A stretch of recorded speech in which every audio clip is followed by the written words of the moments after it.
سرکار غوث پاک کی تقریروں کا حال یہ، ہم لوگ تقریر نہیں کرتے، مقرر نہیں ہیں، ہم لوگ ناقل ہیں، جو ان لوگوں سے سنا، جو بڑوں سے سنا، بس وہی نقل کر دیا۔ تقریر تو وہ لوگ کرتے تھے، اللہ اکبر، وہ مقررین تھے۔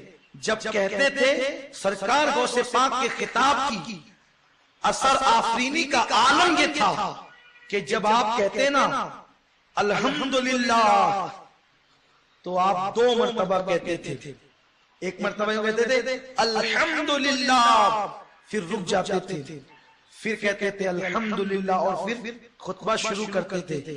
تو جب پہلی مرتبہ الحمدللہ کہتے تھے تو روئے زمین کے سارے ولی بادب ہو کر بغداد کی طرف کان لگا دیتے تھے۔ کچھ پاگل لوگ چینل شروع کر کے انگلش میں تقریر کر کے سوچتے ہیں ہم کو اتنے ملکوں میں سنا جاتا ہے۔ او پاگل، تو کوٹ پیٹ پہن کر کے قرآن کی آیتیں صحیح نہیں پڑھ پاتا، ہمیں اتنے ملکوں میں سنا جاتا ہے۔ سیٹلائٹ کی بھیک پر تو نے اتنے ملکوں میں سنا دیا تو کیا سنایا؟ 900 سال پہلے میرے غوث نے بغیر سیٹلائٹ کے سنایا، اور تو ایرے گہروں کو سناتا ہے میرے غوث کی تقریر ولی سن۔ اور یہ غوث کی شان خطابت ہے۔ 2 مرتبہ، پہلی بار کی الحمد میں جو ہے وہ سارے ولی روئے زمین کے ادھر مخاطب ہوتے تھے، اور صرف ولی ہی نہیں، اس زمانے میں بہت بڑے عالم تھے، جنات کے عامل۔ جنات نے جا کر کے کہا آپ نے جنات کا عمل کیا ہے، اس ٹائم سے لے کر اس ٹائم تک آپ عمل مت کرنا، ہم میں سے کوئی نہیں آ سکتا۔ اس عامل نے کہا ہم نے عمل کیا ہے، محنت کی ہے، عمل جب کریں گے تمہیں آنا پڑے گا، وظیفہ جب کریں گے تمہیں آنا پڑے گا۔ وہ کہتے ہیں ہم نہیں آئیں گے۔ کیوں نہیں آؤ گے؟ کہا اس لیے کہ اس ٹائم میں غوث پاک کے خطاب کی محفل سجتی ہے، اور دنیا کے سارے جنات میرے غوث کا خطاب سننے کے لیے جاتے ہیں۔ سرکار غوث پاک کی ایک محفل میں 70 ہزار کا مجمع ہوتا تھا، 70 ہزار لوگ ہوتے تھے، اور 400 قلمکار ہو کر غوث پاک کا خطاب لکھتے تھے۔ اللہ اکبر، اس کتاب کی شان یہ تھی، نہ مائک تھا، نہ کوئی ظاہری ذریعہ تھا، پہلے بیٹھنے والا جیسے قریب سے شان سے سنتا تھا، آخری بیٹھنے والا بھی اسی شان سے سنتا تھا۔ اور جب آپ تقریر کرتے عیسائی آتے تو مسلمان ہو جاتے ہیں، فاسق و فاجر آتے تو مسلمان۔ یہ تقریریں ہوتی ہیں، ہم تو تکرار کرتے ہیں، نقل کرتے ہیں۔ تقریر وہ ہے جو دل بدل دیتی ہے، خطاب وہ ہے جو زندگیوں میں انقلاب پیدا کر دیتے ہیں، خطاب وہ ہے آنے والے کی دل کی دنیا کو سجا دیتے ہیں۔ کاش اللہ ہمیں ان کا قطرہ عطا کر دے تو ہماری بگڑی بن جائے۔ اللہ اکبر، محفل میں آ کر جاہل نہیں، اولیاء، علماء، بڑے بڑے لوگ آتے تھے، اور کچھ لوگ وہ بھی آتے تھے جو غوث پاک سے عداوت رکھتے تھے۔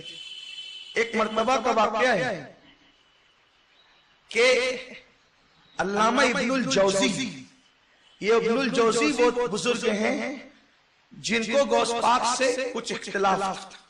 دیکھو ایسا ہے نا کہ ایک دور میں جو لوگ ہوتے ہیں نا تو زمانے کی وجہ سے کچھ آپسی اختلاف ہو جاتا ہے، کیونکہ لوگ ادھر ادھر لگاتے ہیں تو ہوتے ہی ہیں۔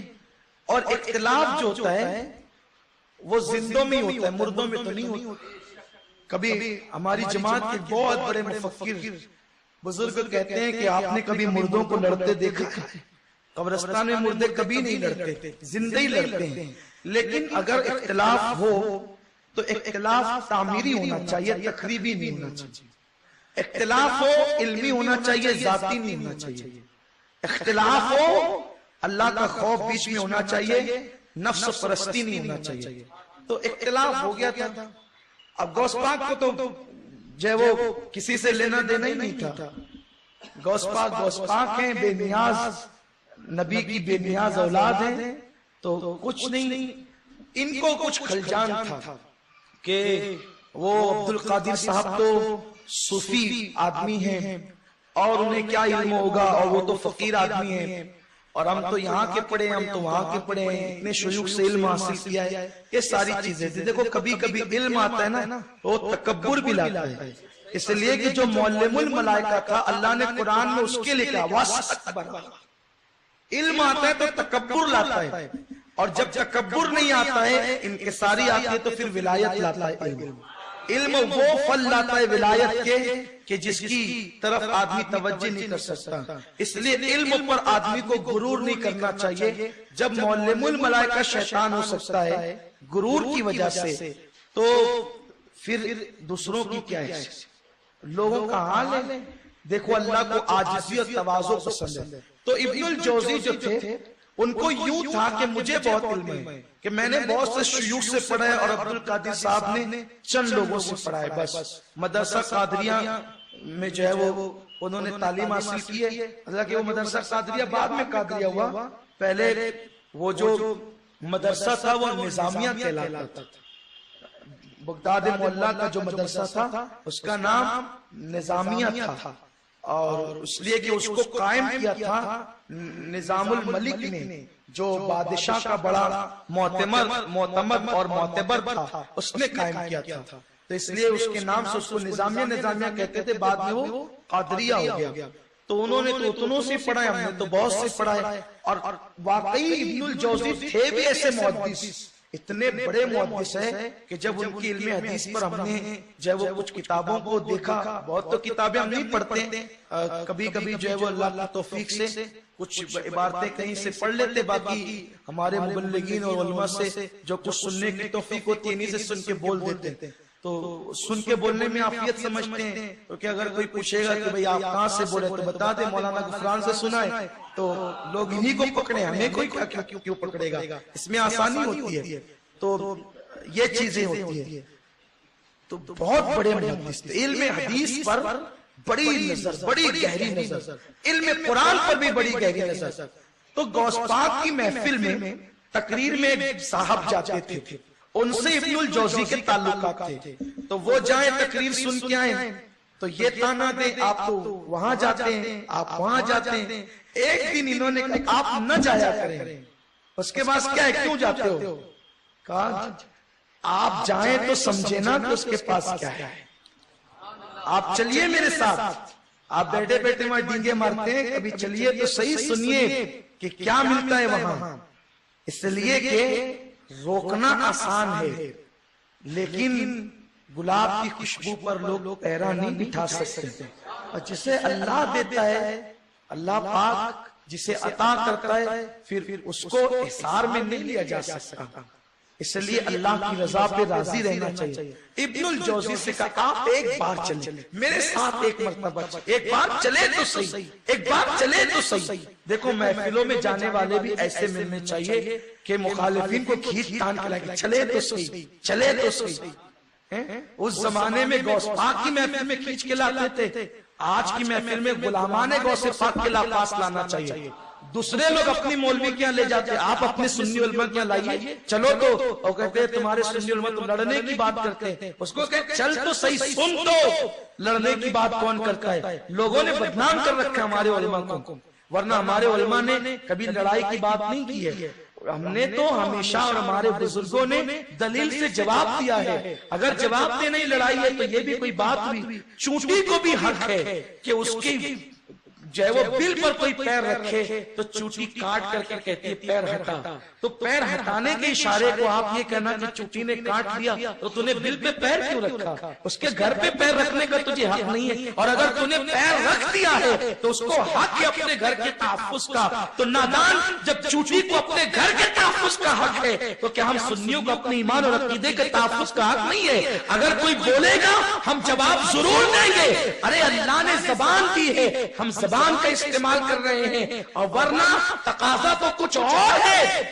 اللہ تبارک و تعالیٰ نے تو یہاں تک ارشاد فرمایا ہے وَجَاهِدُوا فِي اللَّهِ حَقَّ جِهَادِهِ، مگر تقاضے کچھ باتوں پہ مجبور کرتے ہیں۔ حق تو یہ ہے کہ آج جہاد باللسان ہو رہا ہے تو ہمیں حق ہے اور ہمیں اپنی ذمہ داری نبھانی ہوگی، کیونکہ جب تک حق نہیں کہیں گے حق تک نہیں پہنچ سکتے۔ تو ابن الجوزی سے کہا چلے تو صحیح، یہ جو ابن الجوزی تھے بڑے محدث تھے، لیکن نہ چاہتے ہوئے بھی آ گئے تو چادر سر پہ ڈال کر یوں چادر، تاکہ کوئی دیکھے نہیں، چادر یوں سر پہ ڈال کر کنارے ان کے ساتھ بیٹھ گئے.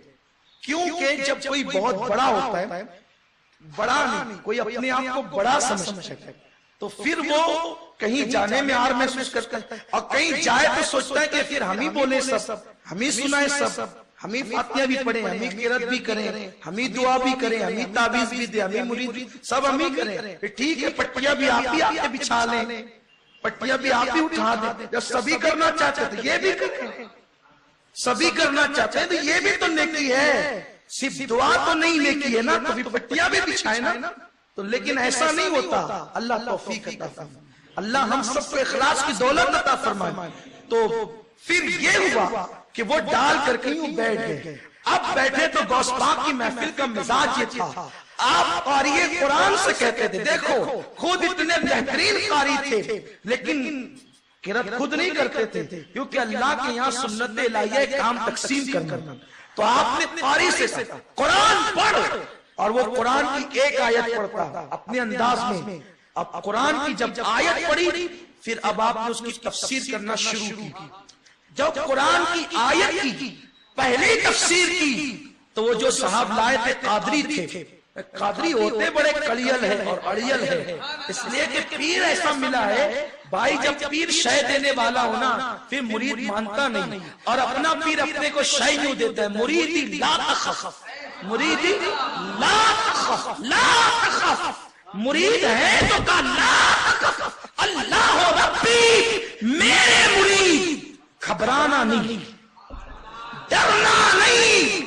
اس لیے دنیا کے کسی خطے میں قادری ڈرتا نہیں ہے. جو ڈرتا نہیں ہے وہی قادری ہے، اور جو کسی سے مرعوب ہو جائے اسے اپنی قادریت کو چیک کرانا چاہیے.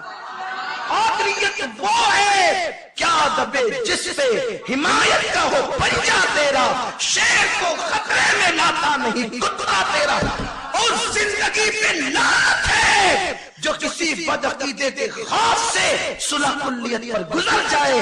ارے زندگی تو وہ ہے کیا دبے جس پہ حمایت کا ہو پنجہ تیرا، شیر کو خطرے میں لاتا نہیں کتا تیرا. تجھ سے در سے سخت اور سخت سے ہے مجھ کو نسبت، میری گردن میں بھی ہے دور کا ڈورا تیرا. کب تک مصلحتوں سے کام چلتا رہے گا، عقیدے کی بلندی کی عظمتوں کو کب چھوؤ گے، کب تک مصلحتوں کی باتیں کرتے رہو گے. ہاں مصلحت نہیں بلکہ حکمت کی بات کرو. ادعو الی سبیل ربک بالحکمہ والموعظۃ الحسنہ، لوگوں کو بلاؤ اللہ کی طرف اچھی دعوت اور حکمت کے ساتھ. بلاؤ اچھی دعوت کے ساتھ، جب آ جائیں حکمت سے سناؤ. آ جائیں حکمت، مصلحت پسندی سے نہیں، حکمت سے سنا. یعنی اپنی جو بات ہے وہی کہو، لیکن اس کو بہت اچھے پیرائے میں کہتے. یہ طریقہ ہے. تو پہلے تفسیر بیان کی وہ قادری علامہ ابن الجوزی میں بڑی تعظیم کرتا ہوں. تعظیم کیوں کرتا بھی آپ کو خود ہی تم بھی کرو گے. جب پہلی تفسیر بیان کی نا تو نکتہ اور غوث پاک کی تقریر، لوگ کپڑے پھاڑ دیتے تھے. تقریر سن کے کپڑے پھاڑ دیتے تھے، چیخ مار کر روتے تھے، بے ہوش ہو جاتے تھے. کبھی کبھی لوگ مر جاتے تھے. تقریر کا عالم یہ تھا، اثر آفرینی کا عالم یہ تھا، کپڑے پھاڑنے. پہلی تفسیر بیان کی تو اس قادری نے کہا جانتے ہو؟ تو انہوں نے ہاں بھی کہنا پسند نہیں کیا، سر ہلا کے کہا جانتا ہوں. معلوم جو تھا جانتا ہوں. پھر دوسری تفسیر، پھر انہوں نے دیکھا، پھر کہا یہ بھی جانتا ہوں. تیسری تفسیر یہ بھی جانتا ہوں. 7 تفسیر تک انہوں نے کہا جانتا ہوں. 8 پہ کہا جانتا ہوں. 9 پہ کہا جانتا ہوں. 10 پہ کہا جانتا ہوں. 11 پہ کہا جانتا ہوں. اس ایک آیت کی جب 12ویں تفسیر شروع کی میرے غوث نے گردن جھکی. وہ قادری نے دیکھ کر کہا آپ کچھ نہیں کہتے. پھر 12ویں پہ نہیں، 13ویں 14ویں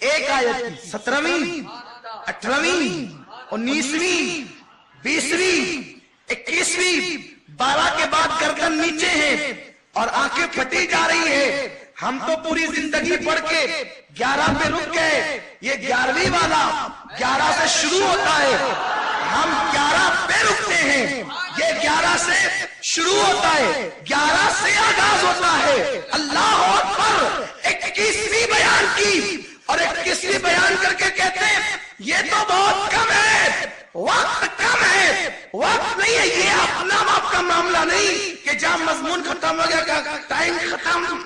اگر ٹائم ہوتا تو اور بولتے, ورنہ یہ نہیں کہتے تقریر ختم.